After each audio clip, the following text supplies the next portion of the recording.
Hello, everyone. What's good with it, everybody? And welcome to another Nordic episode of... It's probably in your watch list, where today we're going to be talking about... Twilight of the Gods. This Nordic mindfuck. It is a Nordic, this Nordic mindfuck. And I love every bit of it. It speaks to your very being. All those out there, all those Zack Snyder hairs out there, grab a full meaty handful of this scrotum sack. We talked about this with what is it? I can't remember. There was an episode where we love Zack Snyder. Yeah, it was for Rebel Moon. For Rebel Moon, yeah. Like, the hate for Zack Snyder needs all to those cease. out there was like, oh, Zack Snyder can't make nothing good. It's all crap. Grab a full-grown pair of this scrotum sack because this shit is baller. This shit is sick. This pushes the mode. This pushes comfort levels. Boundaries. It's so beautifully illustrated because it is an adult animated. It's animation, show. Regardless. Yeah. Yeah. And it's not even too much. It's a very simple art style, but it just fucking slaps. It fits. So like jumping into this fucking wild ass tale. Shoddy. Secret. Leaves home. She's of the giant clan. She's like half giant. She mixed. And she runs into old boy. You remember his name? Leaf. And they end up being a couple. And all I'm gonna say is Game of Thrones level type shit occurs. This is the Nordic. This is obviously deals with Thor, Loki, Odin. The Nordic god tree, world tree type shit. I'm not too familiar with that whole mythology or whatever. But goddamn it, if it wasn't meaty and if it wasn't just something to fill with betrayal, intrigue, revenge, vengeance, battle, blood, sex, gore. It had everything you would want in an animated series. And it did not miss. It didn't miss. It didn't miss. The battles were great. The choreography on the fighting was fantastic. The Scooby. The love felt actually real. The gods' sense of wanting to hate each other and messing with this. Loki has a really cool story throughout this entire show that I recommend new writers or new people creating something look at him as a character of. There's an episode called "The Scapegoat God" in the show. It's episode 6 or 5 that I think summarizes Loki's character to the best of his ability as someone who can. I'm the one you blame. You know what I mean? Yeah. I take that shit. It was definitely a powerful episode, and then illustrated, and then close to the end, we were like, "Oh no, you're Loki. Fuck you!" It's 100%. Took the role that he was given and made the most out of it. He made his role his bitch. He understood the assignment. But Game of Thrones shit. So they must band together, the core group, to basically get revenge on Thor. And you follow this story. The names are crazy. The story is nice. You could relate to it. I could relate to the want for the vengeance. I felt that. The pride.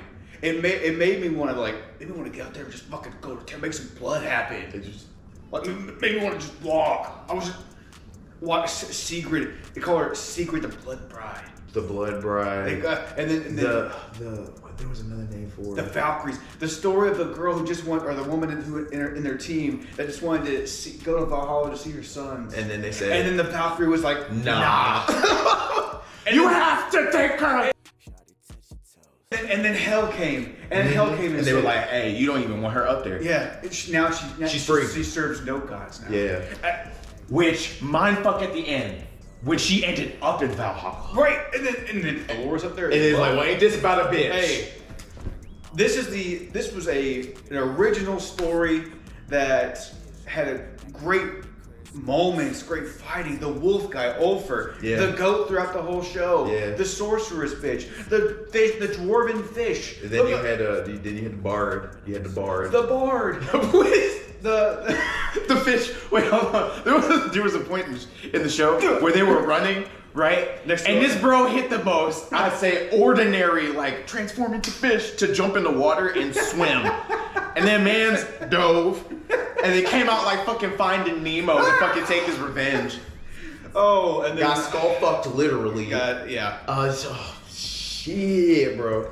But yeah, you had the sorceress. She's in the basically like, it was like necromancy type shit. Oh no, she could see the future. Yeah, but she was prophetic. She was dealing with innards regularly. I mean, she was dealing with innards. She was dealing with fucking.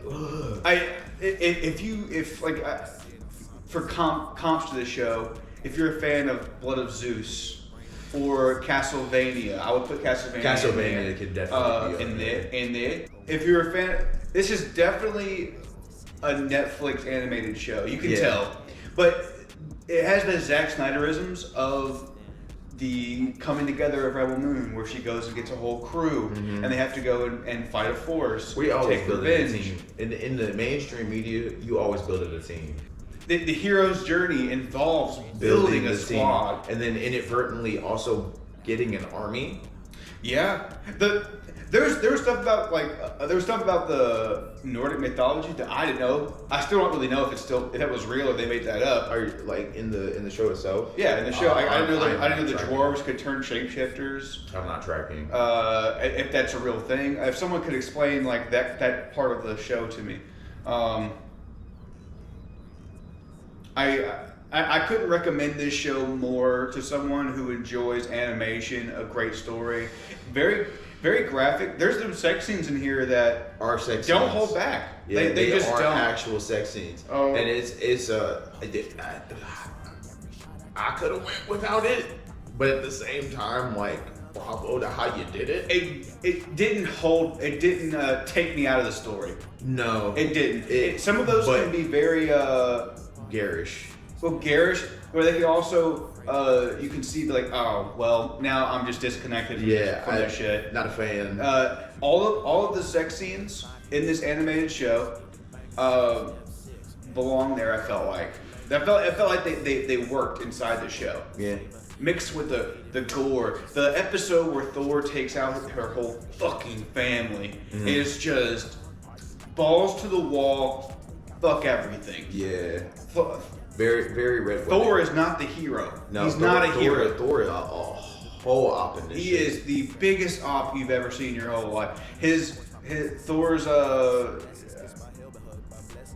infidelity against his wife, where he sleeps with defeat, sleeps with loss. The story's amazing.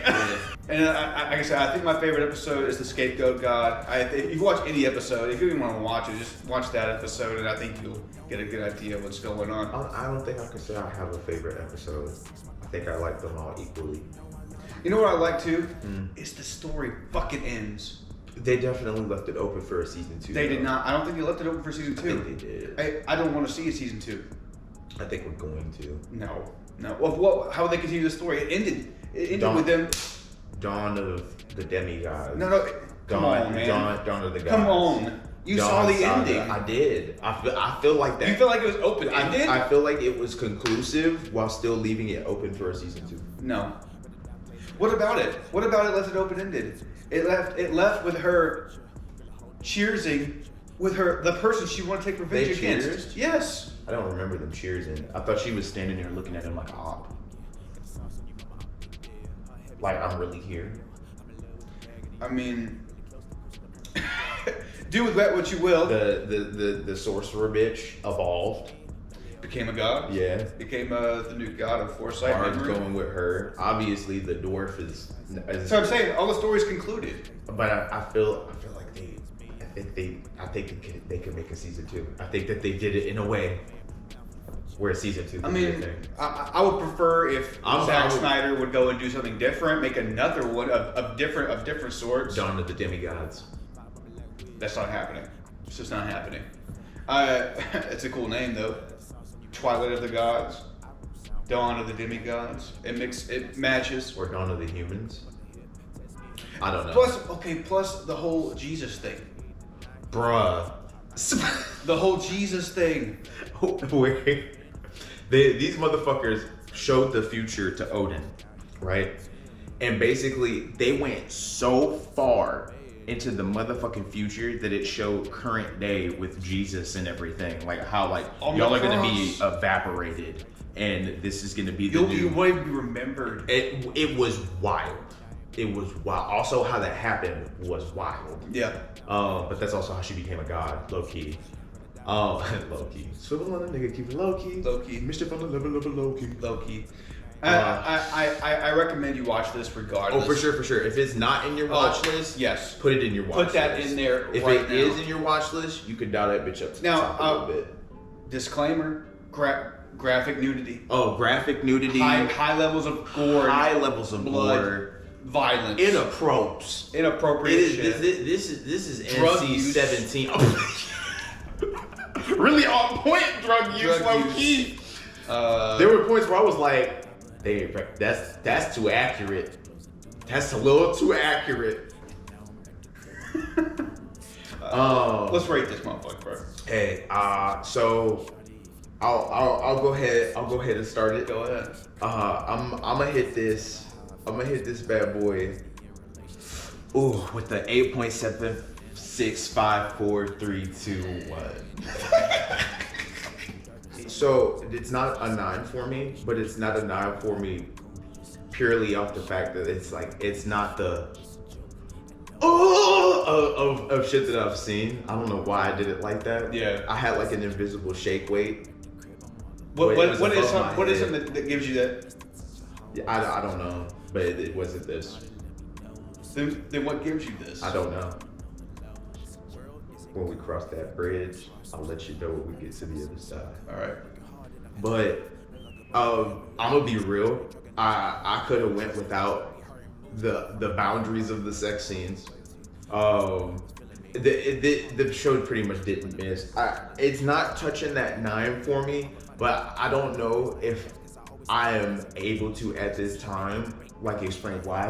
I don't know if I haven't seen a 9 or I just am stingy with my 9s, right? But you are very stingy with your 9s. I don't think that this was it. The show pushed boundaries. It was beautiful. The animation in this shit, just to look at, granted, you're not gonna sit back and watch this show and not be engaged with it. The animation feels simple, but it's not. But it's just so well done, and it's so colorful, and it's so beautiful, and then the way that they incorporate, there was some 3D in there. Yeah. Chef's kiss. It's giving really good. I don't feel like I can give it. Okay. But I'll watch this shit again, and hopefully, I don't need a season 2. I don't think there's going to be one. I don't think there's going to be one. As I was saying, I'll go ahead and go into mine here. I think it was a completed 8-episode season that hit every note that it wanted to, hit every single story it wanted to, and there was a conclusion to every storyline that I wanted. I am going to give this the flat 9. Okay. For its originality, for its simplistic art style that really was able to feel like it was an expensive anime, but it looked phenomenal for its simplistic art style, which is super cool that it could do something like that. Whenever you can, different art styles go further and beyond what you think they could, it's like you were saying, chef's kiss. The character design and development, the story was groundbreaking and original, and you could tell that Netflix gave Zack Snyder the grounds to do whatever he wanted, and it came out that way. So good. So good. I hope to see more stuff like this. I hope to see different takes on original things. It was just a fable. It was just a story from start to end. Come on. That's the way to go. No more of this 1, 2, 3 shit. Give me that original junk. That's 120 mil. 120 mil an episode, or just the whole thing? The budget for the 2024 TV series Twilight of the Gods on Netflix was $120 million. For the whole thing. I'm assuming the whole thing. That's less than That's less than one episode of The Acolyte. It's grossed 185 this far. Yeah, because it's worth it. It's really good. It's worth it. I mean, I know, because I know my family. Even your parents probably not animation people. They're just not. Mm-mm. But anime. I think that we're heading in a direction where it's going to be acknowledged as a mainstream art form. If not, I feel like it will be the main form of consumed content in the next 30 years. I agree with that. So how you go to the movies and you have very few anime or animated options, and you have more doubled. I honestly feel like it'll be half and half. It'll be half and half here in the next decade or two. What did you think of Twilight of the Gods? If you've seen it, if this helps you make your choice about whether or not to watch it, we are thankful because you should. That's what we want. Tell us what you liked about it. If you listened to Summer Sith yet, just asking. Go out there and take a little peek at it. Listen Hot to Chocolate's out already. Mm-hmm. Don't forget to watch Soy. We've got another one that's coming or going to be out or already out. Power to you all. Power to your people. Power to your parents. Power to your love. And power to your peace. Say what you want to say. Go ahead. So many music videos. So many music videos on the way. Here Now Forever. On Me's coming soon. Our Father's coming soon. Mm-hmm. Lucky Streaks Slumped coming soon, music videos, and then coming at the beginning of the year. Oh, we're telling. New album coming. Beginning of the year. Beginning of the year, a new album is dropping. 2025 is going to be a big one for us. Got just a lot of good shit, a lot of growth. So next week, there will be an addition of 2 new videos for the week. A skit on Monday. Yep. And a throwback video on Tuesday from a younger version of Inett. Yeah. So main scene Mondays and then turn back Tuesdays. Hey, peace and love out there. Twilight of the Gods. Twilight your watch list. Twilight your watch list. Be good out there. I don't think we need an opener theme song, but I feel like that would be the opener theme song. Well, it's very natural. So.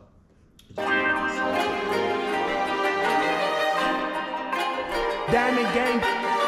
We're at no time crunch here. Probably you watch this. Probably you watch this. Probably you watch this. Coming at you for the review. Coming at you for the rating. Watch it on the time. Watch it when your free time. Watch it on your downtime. It's a free time. Coming you watch this.